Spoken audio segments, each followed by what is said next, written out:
राशि news channel, सच है तो बोलेगा।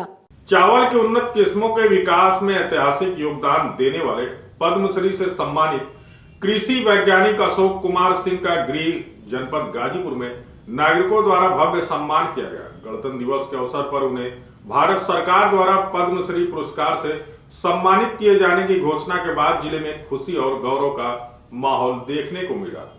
कृषि वैज्ञानिक अशोक कुमार सिंह गाजीपुर जनपद के बरहट गांव के मूल निवासी हैं। उनकी प्रारंभिक शिक्षा मलिकपुरा इंटर कॉलेज से हुई, जिसके बाद उन्होंने दिल्ली से पीएचडी की उपाधि प्राप्त की। जैसे ही वे गाजीपुर पहुंचे, स्थानीय लोगों ने सम्मान समारोह आयोजित कर उनका अभिनंदन किया। इस दौरान डॉक्टर सिंह भावुक और प्रसन्न नजर आए। सम्मान समारोह में डॉक्टर अशोक कुमार सिंह ने बताया कि वे पिछले 35 वर्षों से बासमती धान की नई और उन्नत किस्मों के विकास पर निरंतर कार्य कर रहे हैं। उन्होंने कहा कि पहले बासमती की पारंपरिक किस्में 160 दिनों में पकती थी, जिससे फसल गिरने और पैदावार घटने की समस्या रहती थी। डॉक्टर MS स्वामीनाथन की अध्यक्षता में गठित वैज्ञानिक टीम के साथ कार्य करते हुए वर्ष 1989 में पूसा बासमती और बाद में 1121 जैसी उन्नत किस्मों का विकास किया गया। इन किस्मों के प्रति हेक्टेयर 60 से 70 क्विंटल तक उत्पादन संभव हुआ और फसल कम समय में तैयार होने लगी। वर्तमान में ये किस्में देश भर में लगभग 30 लाख हेक्टेयर क्षेत्र में उगाई जा रही है।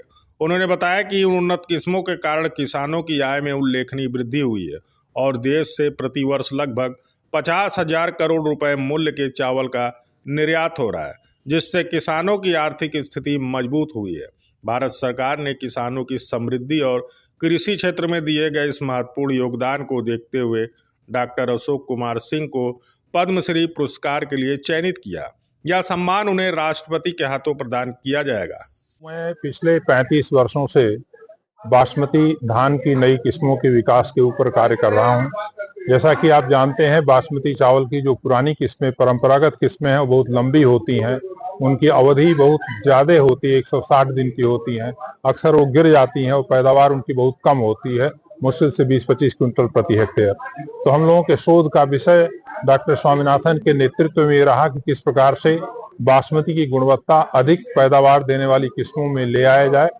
उस दिशा में प्रयास करते हुए पहली किस्म बासमती की पूसा बासमती 1989 में आई, फिर 2003 में पूसा बासमती 1121 आई।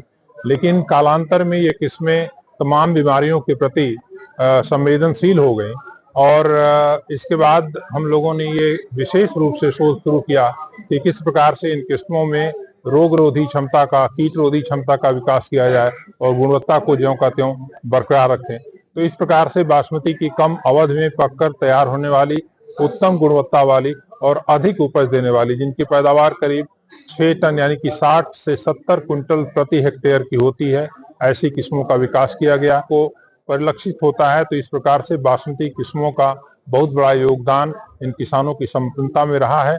पूर्वांचल की खबरों से जुड़े रहने के लिए आज ही सब्सक्राइब करें हमारा YouTube चैनल डनका।